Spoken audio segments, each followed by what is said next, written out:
What is going on? All right, guys. I think I'm good to go. Hopefully, you can all hear me. Episode 7 of the Hardcast podcast. I am Brian Baker. I'm flying solo right now. Trent Kerr may pop in and out. We got a lot going on in his life right now as far as the school district goes, so he may be popping in here in just a little bit. Anyway, I'll try to take this show on by myself and see if I can run it without a doctor by my side. Anyway, again, thanks guys for watching. Like and subscribe if you do like what you're seeing. Today we're getting a little off the health and fitness track. However, the origins of this story starts in my health and fitness life. Today's guest, his name is Leo Francisco. Ooh, that's fun to say, Francisco. Anyway, Leo used to go to Farm Boy CrossFit. That's where I met him when he came in for a new person intro.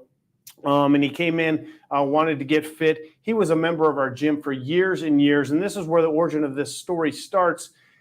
He was actually born in Guatemala as a baby, brought over to the U.S., had sponsors here, and then was actually deported back to Guatemala, a place he had never set foot in as a child or as an adult, had no family down there, and knew nothing about it. And we're going to try to cover that story, see what his mindset was going from Colorado, the place he knew and loved, to a place he'd never even known and forced to go down to. So let's bring Leo in and see how things are going. Leo. Hey, how's it going? How are you doing, buddy? Not too bad. Just enjoying the outside. Good. It's good to see you, man. Good to see you, and it's good to catch up with you.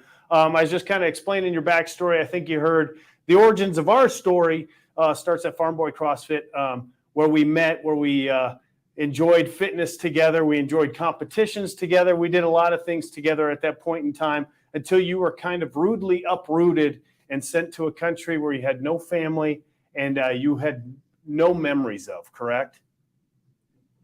That is 100% correct. Yes. Crazy. I can't imagine your mindset at the time. Let's do a little bit of backstory.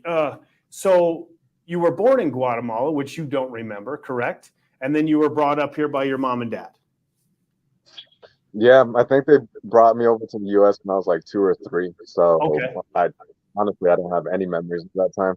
Gotcha. And where were you raised? Where were you raised out here? I was raised out there in Fort Morgan. The majority of my childhood was in Fort Morgan. I moved around a little, but not very much. I went to Holyoke for a bit. Okay. And then at the end, I finished in Wiggins. Gotcha. And just a backstory for people. When Leo came into the gym every day, he was like a ray of sunshine, right? He was actually our first injury in the gym. I'm sure you remember. We had a lot of luck not getting people injured, but Leo wanting to go for a huge clean, right? It was a huge squat clean you were going for, and you fractured your forearm, correct? It was the first time I ever went for 225. Okay. And I lost my core. Elbow came down right on my knee, snapped my wrist is what happens.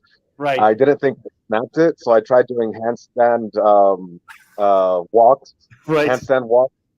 Right after that, and that did not go very well. But yes, I wanted to be that role model. Just don't be like him. I remember that day. I thought, when you possibly could have fractured your wrist, a handstand walk or a wall walk is probably the last thing you should do. But you were just trying to prove to yourself that you didn't fracture it, I'm guessing. Right? Yeah, I thought I was wrong. Right. Yeah, that was our first injury in the gym, and it just goes to show you that sometimes we let our ego get the best of us. I know I've done it constantly. I'm like, oh, I think I can do it, and then I end up with a little tweak. I mean, you ended up in a cast, and then you were also the first person.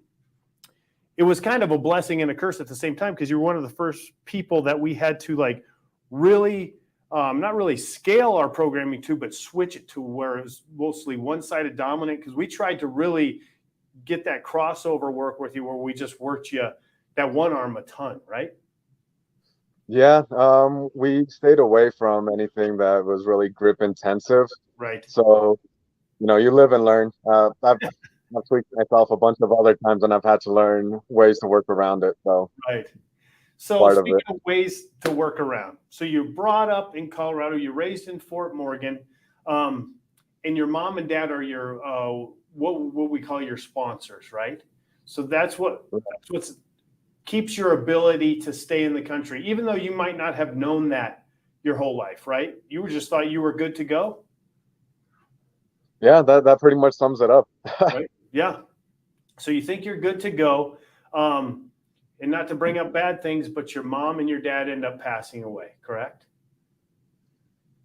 No, not necessarily. Oh, okay. What happened was they ended up getting divorced when I was younger.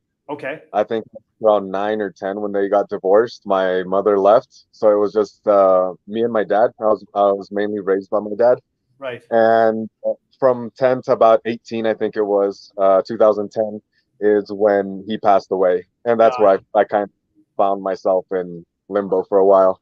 Sure, sure. And another thing that adds to this whole story, and we've all been there, right, is our youth. We do some stupid things when we're young. We try things we shouldn't, but that's like you said, we live and we learn. Now, when you were growing up, you were in your teens, you got into a little bit of trouble, right? Kind of explain some of that. I'd say that the majority of it I would label as a little bit of trouble, and then Okay. there was things that weren't so light. I don't want anybody that knows me to say, "Come on now," like I knew you. Like, yes, I got caught for a lot of little things, but Sure. I also got caught for some dumb things that you kind of just bear down with it. At the end of the day, it's like, all right, I did it. How do I fix this? How do I move on from this? How do I Right. prove myself? So, as we were talking here, a lot of these little things that we talked about were driving violations, right? Maybe Yeah, Leo was driving with or without a license. Maybe Leo was driving when he shouldn't have been driving. Maybe he was underage when he was driving when he should have been driving. Am I correct? yeah, Yeah. that's a pretty good chunk of them right there. And then as we get further into this story, when you're about to be deported, they labeled you as a gang member. Is that correct? Yeah, that was actually one of the main reasons. I guess during that time they were doing a cleanup, right? They Okay. were doing, I don't know, like I honestly didn't start looking into anything immigration related until after I started having to go through it. Sure. But supposedly there was like a nationwide cleanup where they were trying to get anybody who was a gang member, anybody of that sort that we'll call them troubled people. Sure. Yeah, yeah, yeah. And no, right? So I found myself inside of that bracket, and this was years and years and years after I had already moved. I had already started my life over. I had already just kind of started coming into the person that I feel I've grown up to be now. This Right. is 8 years ago. No, this was more than that. This was over 10 years ago.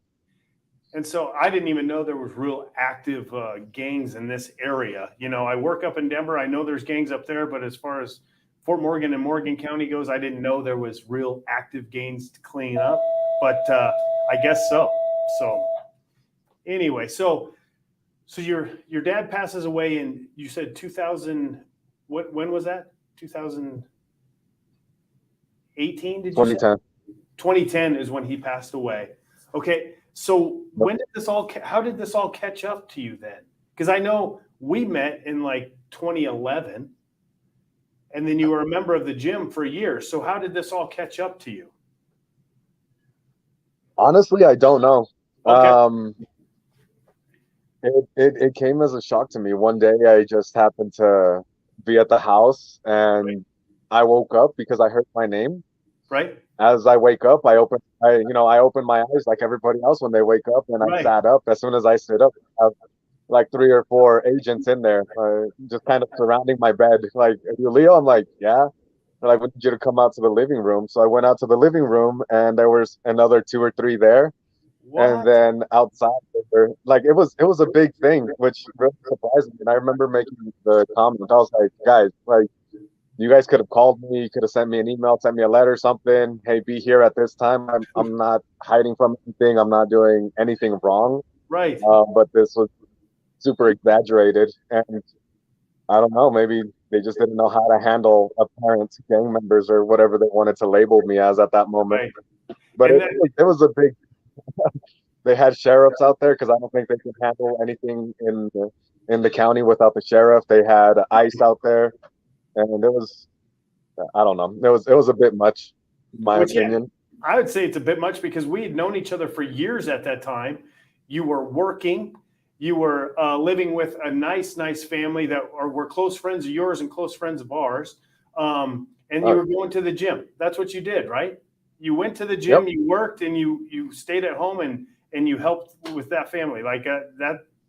But okay, let's bring out 7 to 10 cops and ICE people and let's make sure they can handle you. That makes no sense to me, but a lot of things make no sense to me this day and age. So continue with your story. I'm sorry. Oh no, that was pretty much it. They brought me out to the living room and they sat me down and they're like, "Hey, just so you know, your immigration status is this." And I'm like, "Well, this is news to me. You know, Right. what I know is that I have this ID. This is the document that I have." And they're like, they pretty much dismissed it, and they were just like, "That's great, you know, but you're coming with us." It was right before Thanksgiving. It was right before Thanksgiving, so this wasn't in 2010. This was after I'd already been, I'd already been working out. I was already settled and everything. My Right. dad died in 2016. That's happened years after that. Right. Yeah. So that's crazy how it just automatically comes on their radar and just pops out of nowhere.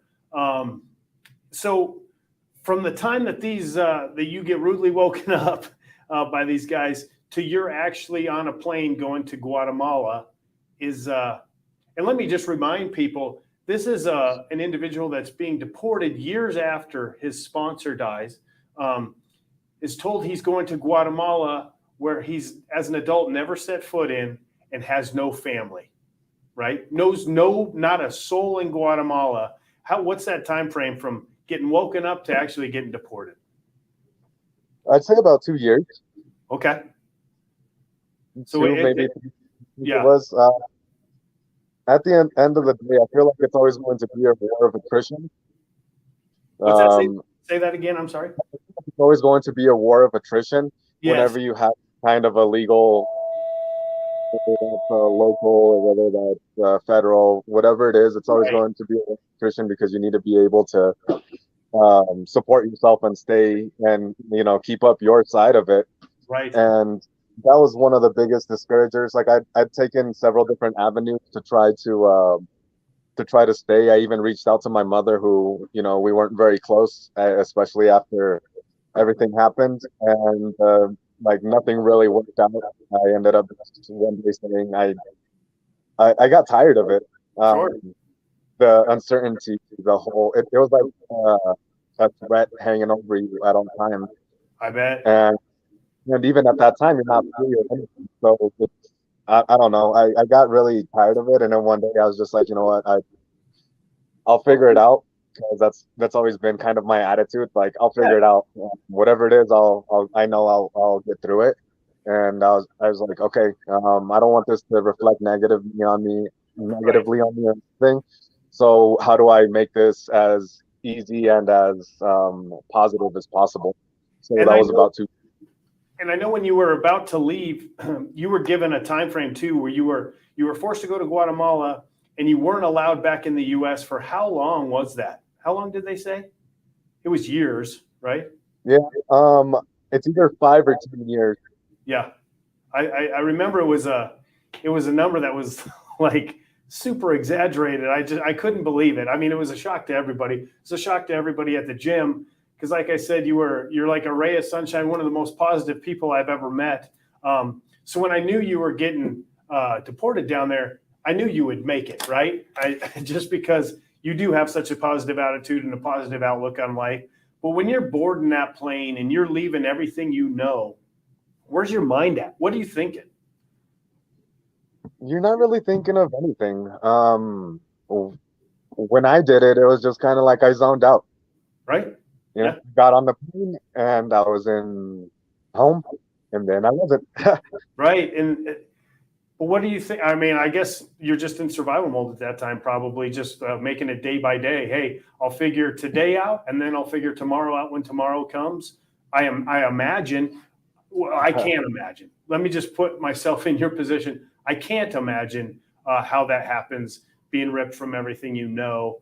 No, I knew my heart went out to you at that point, and I just thought, man, what a crazy story. So you arrive. We were talking about this offline, but I want you to tell your story about when you stepped off that plane, because you had plans in place, or you thought you had plans in place when you got down there, correct? Yeah, no. I had a lot of support to help prepare on the way down here, Right. And that's really what saved me at the end of the day. Sure. So I set up an Airbnb. I rented it out for like a month or two, and started getting in contact, like, hey, like, what do I do, or any pointers you can kind of give me. And they said, hey, we'll pick you up from the airport. Don't worry about it. Just let us know when your flight is, and we'll be there for you. I was like, oh, that's great.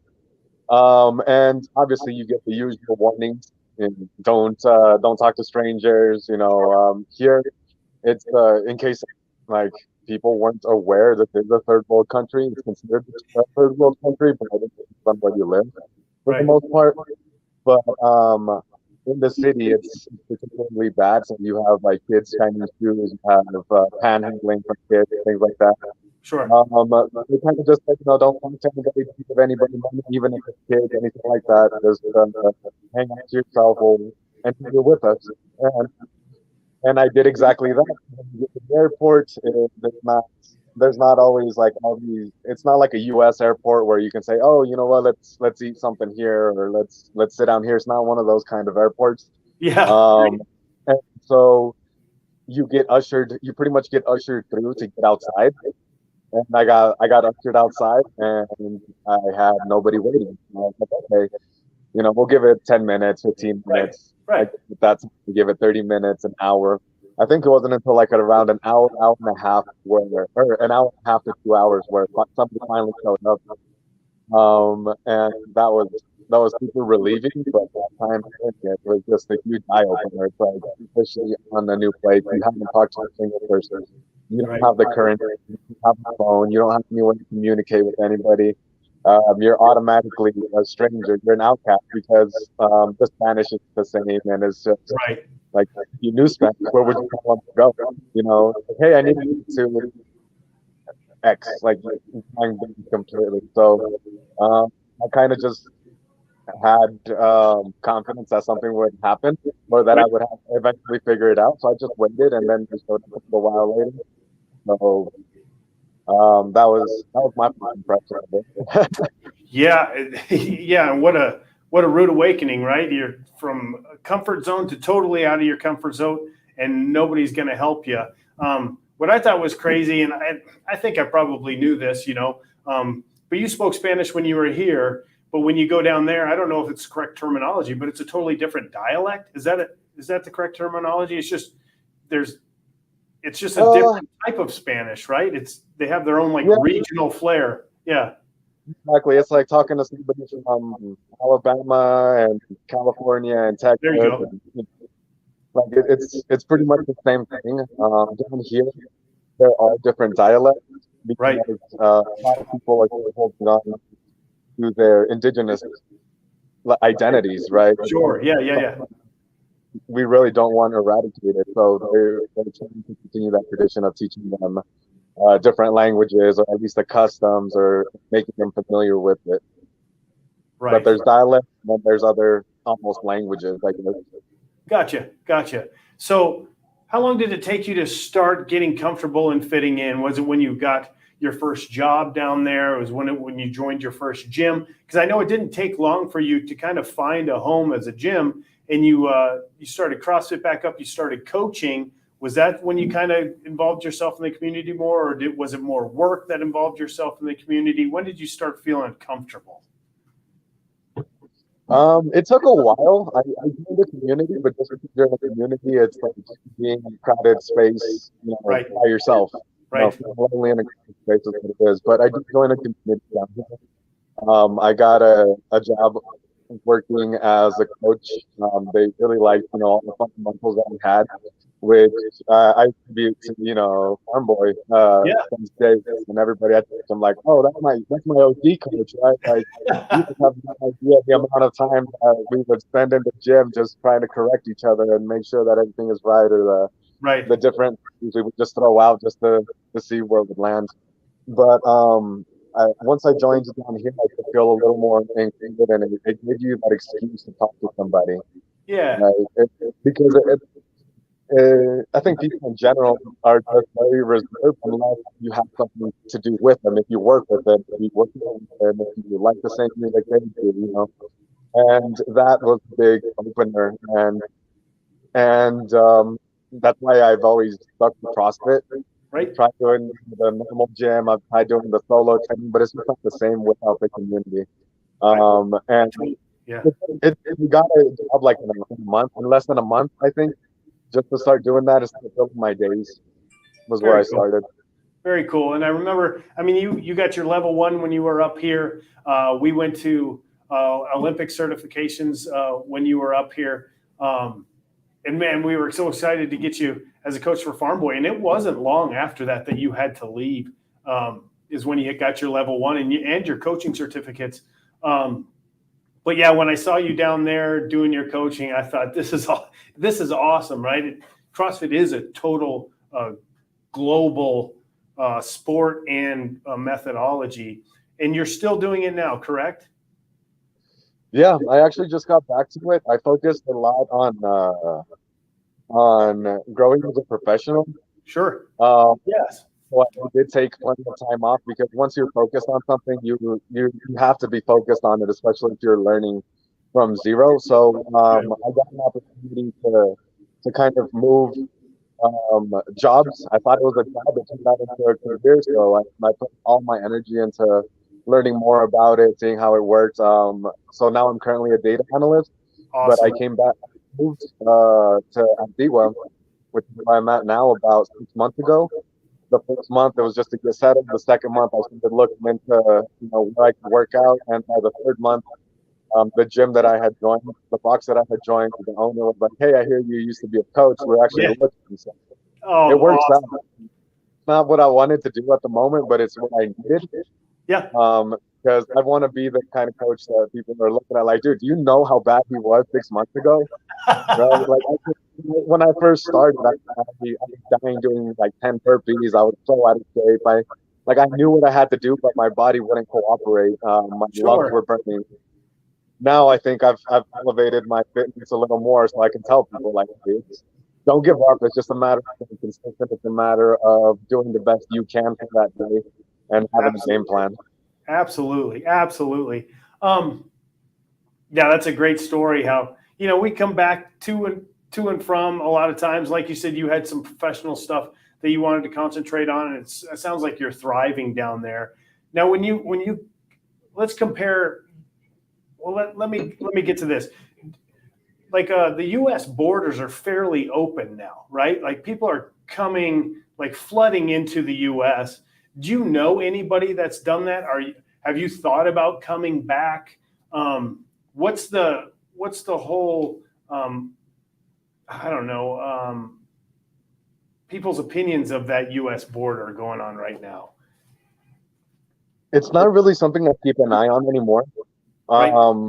I understand that there are different things going on at the border, but there's always exceptions, right? The war in Ukraine, obviously they're gonna let refugees in Ukraine go because it's something new, it's something that requires attention right this moment. But everybody else is kind of just going through the same process as normal. To the best of my knowledge, that is. I've thought about going back. It was all I could think about the first year I was down here, and I didn't make my life miserable. Right. I tried, going to the embassy, filling out the paperwork, doing all the fines. At the end of the day, what they told me was like, well, this is all good and everything, but it's all worthless without getting a pardon from somebody in office or something like that. And it just like I kept getting roadblocks everywhere, and at, we got to remember that to do paperwork in the embassy is $12, so it's not like you're going to go in there with quetzales, which is the currency down here, and pay Okay. for that. And the exchange rate is something, so you have to have, a good chunk of money to be able to Oh, take in and just start the process. But again, it's war efficient. Like, are you going yes. to pay for this form? Are you going to go to this appointment and stand in line for 9 hours? Okay. It's Yeah. not something that's feasible, but as time goes on, I think about it less and less. I need to go back just to visit, Sure. but I know for a fact that so much of it is different, and that is a little scary. Imagine coming back to home and then it's not home. Well, sure. Uh, Yeah. Like you've made Guatemala your home now, right? You've embraced it, you've took ownership of it, and you've done the very best and you're thriving at it. So you've kind of come to the point that that's where you're going to stay. That's where you're going to make a life. That's where you're going to make a family, possibly. um, I've come to the fact that I'd be okay with it. Okay. It wouldn't be ideal.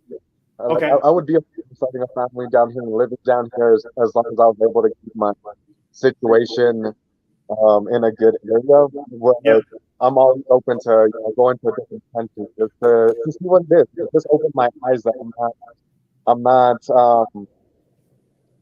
I don't know everything, right? Sure. And I was pretty um, arrogant, if you want to call it, when I was in the States. And then coming down here was real humbling. Like, wow, I didn't know people could do that. I didn't know that was a thing, and it piques your interest in how to do that somewhere else. What if I go to live in a different country for a while? Who says that's right? Off limits? Like, I don't have any limits now, right? Yeah. In the U.S., you have to tippy toe.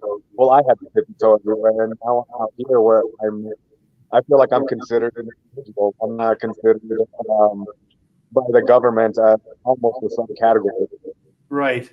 So you kind of feel more free down there, more control of what you can do. The possibilities are maybe more endless down there, right? Yeah, no, Yeah. I feel a lot more free. I feel like I'm just another person here trying to go along my day to day, and know that if the harder that I work, it's going to pay off for me, right? When I was working in the States, I worked at the and things like that, and because of the situation that I was in, I feel like I maxed out my area that I could go into. I became like a hand at the desk. I became a supervisor at the packaging company, right? You can't really make it any more than that if you just have that legal situation as I was. But now I'm here, and that's like, okay, so you can work here. Like, I don't see what the problem is with not wanting to work harder and make something better. Oh, that's cool. Yeah. So they base it more off of your accolades, what you've done recently, than letting something that you did as a kid follow you around and hinder your growth. So that basically that didn't follow you down there, and you were able to go on just hard work and what you're contributing, and that's probably the way it should be. I'm glad to hear that, man. I'm happy to hear that. That's freaking awesome. That's awesome, and it's the way it should be, right? You shouldn't have something that 10, 15, 20 years ago you did and you made a mistake while you were learning and growing up, be able to hinder what you're doing as an adult and what you want to do as an adult. It shouldn't handcuff you and hold you down. Exactly. Like, major things in life will always change your trajectory, right? Yes.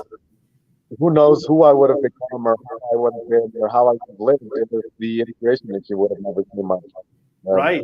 Right. Right. And then here I started out pretty much I worked at a call center. All I did was take calls, and the second I picked up, I had to like talk to people that were always very, very angry, and I was like, oh my god, it was horrible. And I started trying to figure out what I didn't want. Right? Right. So I was like, I don't want people yelling at me all day. I don't want to just sit here and take calls every day, same everything. I want to do something that is more of what I like. I like numbers. Right. I like to be organized. I don't like people breathing down my neck. And I ended up finding the area that I'm in now, where people tell me what they need. I have a couple of quick meetings with them. I'm like, okay, let me make these calculations. Let me put scraps together. Let me put a presentation. Like, we'll talk when I'm done, or we'll talk just to talk. That's great, man. That is, it's so cool to hear when you rewind it all the way back to when you were gonna leave, like how we all felt, and I'm sure how you felt. It was just like, oh my gosh, what is going to happen here? To go to somewhere you've never even known. Excuse me. To go to somewhere you've never even known. You're waiting for somebody to pick you up for an hour and a half. You don't know where you're going. You know nobody down there. To where now you're just thriving and becoming the person you want. It doesn't surprise me, bro. It doesn't surprise me at all. Like, just your positivity, your outlook on life, the way you treat people, your work ethic. It doesn't surprise me at all. This is just, but it's good to hear like how this has taken off. And I know when we first talked offline, you were on your phone. Man, there's a palm tree behind you. It's like, man. Oh, look at this. Yep. To represent. That's right. Get this turned around. There's a lot of trees. I'm not gonna take this call at my house, but my house is pretty boring. I'd say minimalist, like have a desk and a chair to work at and things like that. So this is the box we're working out at now. This is the CrossFit and people. I think it's a little more entertaining. Oh, we wow. just got a bunch of here. We got some bikes. We got some rowers. And it's only been open for I think about 2 years, but they're making huge progress. I'm just glad to be part of that growth and share the stuff that that I've learned from other coaches that I've worked with. Dude, that is awesome. That is awesome. Oh, second. That is cool. So you're going to end up coaching there. That's where you're ending up coaching? This is where I'm coaching right now. Yeah. It's like a 15-minute walk from my house. Oh. A 10-minute drive. I have the keys to it. I come and go as I please. I know everybody around here already, so it's what I call home, right? Dude, that is so great. I'm so happy, man. I'm so happy to be able to catch up with you and hear what you're doing. Because we've talked, we DM quite often, honestly, and I've seen your progress through the years, and it's great to actually catch up and professionally see how much you're doing, personally see how much this has taken off for you, and how you've just embraced it and made it your own. And I think that mindset is so important, right? Because anybody could have been put in this situation and just said, to hell with it, and given up and just taken what life's thrown at them. But you took it, you molded it, you made it your own, and then you kind of planted that seed and let it blossom and add to your life. And I am blown away. I'm super happy for you because this is a story that started out shitty and has just made its way into something super awesome. And I know everybody around here and all the Farm Boy members that are watching this are going to be super proud of you, dude. I'm proud of you.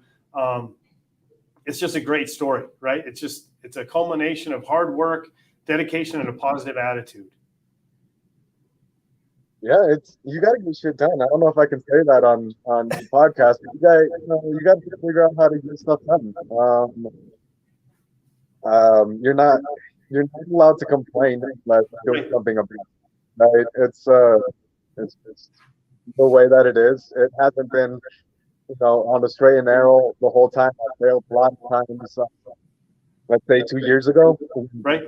Pandemic started. I was working for a cruise line, right, which is where I started with a data analyst. And pandemic, nobody's working, everybody's sitting around. So guess we got laid off and had to start from zero. So I ended up working. I was actively looking for a job that I liked, but while I looked for that, I needed to look me over. So I went back to take the call, went back to making sense. But I never quit looking for something that I wanted because I knew that calls and emails and stuff like that just meant it for me. And I feel like it's a lot of pounds, but it's worth so much more. And you can fight for them once you get them too. That's great, man. And I tell you what, you got that Farm Boy shirt on now. If you go back to our podcast from last week, you'll see that Hardlines rolled out some challenges. There's 15 challenges. You do one of those challenges, which I know you can do. You can deadlift twice your body weight. We'll get you one of these Hardline Health and Fitness shirts. We'll send you some new swag down there so you can represent. All right, I appreciate it. Yeah, I'll definitely do that. Right now, I'm recovering. I pulled a muscle in my back Oh, when I was doing back squats, okay. right? And I quit bracing my core. So the second that my foot landed and the weight came down, it just all twisted me up. So then, but I'm like, let's take it easy. Let's rest a little bit. But double my body weight shouldn't be too crazy. That's only like 360. Yeah, there you go. There you go. Perfect. Yeah, I'll get those sent down to you so you know what you can do. But we'll get you a couple hardline shirts to represent for us down there. But Leo, man, I truly appreciate your time. I truly appreciate you coming on and sharing your story with us. I know a lot of people have been wondering, what's going on with Leo, and they follow you on Instagram. We all see the good stuff, but we wanted to fill in a lot of those blanks, and I think you have. And I don't, like I said before, I don't think anybody's going to be surprised, man, that you've made a successful life down there. You're thriving and doing well, and on behalf of all the hardline people and the farm boy people, like I said before, we're super proud of you, dude. Very proud of you. Well, thanks. It's nice to see somebody um, that sees what happens and says, you're doing good. The whole time, it's kind of like looking at yourself. You don't really see much of anything, but when you get it out in sequence, kind of like you did, like tell a story, like, oh yeah, I did do pretty decent this time, right? Right. Because at the moment, you don't think about it. You're busy figuring out how you're gonna be, how you are now. Take care of your day to day, but you don't think about. Look at 8 years ago, 9 years ago, I was at an airport, like at zero, and now I feel okay here. But even 2 years ago was still a struggle. So Right. I'm just trying to maintain Well, and dude, get I'm better. glad you're finding you're finding your way out and up.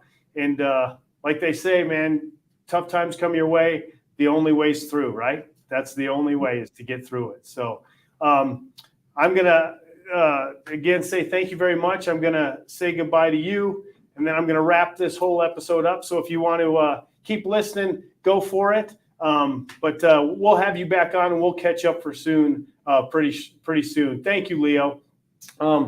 Guys, what an episode. We take Leo from when he's just coming into the gym, learning CrossFit, to when real shit happens in our lives, right? Real things happen to him. ICE comes in his house. Police are there, waking him up out of a cold sleep, saying, hey, man, you're going to leave this country, and we're going to send you to a country you've never even stepped foot in or know a single soul in. How would you react, right? Sometimes we get mad when they don't have our drink at Starbucks, right? We're like, what do you mean you don't have cold foam? What are you talking about? This is a little more serious than that. And then to see Leo take that, like I said, take it like a little seed, plant it, and now he's thriving down there is awesome. Want to thank Leo for coming on. Guys, touching back to last week, we rolled out the Hardline Yeti Den workouts. It was 15 challenges, mind you. And if you do those challenges, guys, if you crush those challenges, even one of them, I'm not saying all 15, I'm saying one of those challenges, you get a free t-shirt. It's a Hardline Health and Fitness t-shirt. We rolled out our new mascot. You may have seen it on social media. It's Narlo the Yeti, guys. Narlo the Yeti. It's going to be on the shirt, Yeti Den. It's going to say complete. We'll send you that for free. All you got to do is subscribe to the podcast. That's all we're asking. You don't even have to watch. You don't even have to like it. You go onto YouTube, click that subscribe button. If you like it, do the little thumbs up. That would be awesome too. But we'll send you a free t-shirt. You just got to send us your address. Crush one of those. I tell you what, 2 of those challenges, one was a unbroken 50-foot handstand walk. To me, that's daunting, right? That's going to take a lot of work. The other one was a double your body weight deadlift, right? I got a video of a guy, Tristan Keefe. He videoed it. He did the 50-foot handstand walk unbroken, dropped down, and then pulled 2 times your body weight deadlift. He earned his shirt twice on that one, but I tell you what, saved a lot of time. He just, instead of walking to his barbell and deadlifting it, he just went on his hands, saved his leg strength, and then deadlifted that thing. So congratulations, Tristan. That was awesome. Guys, again, thanks for watching episode 7. We're cruising right along. Had to run this solo. Dr. Trent Kerr is real busy this week. I did have producer Trin running our back end. Appreciate it. But guys, thanks for watching. Got a little away from health and fitness this time. We'll get back to it next week. Truly appreciate you guys. On behalf of myself, Brian Baker, and Hardline Health and Fitness, and for producer Trend, thank you so much for listening, guys. See you next week.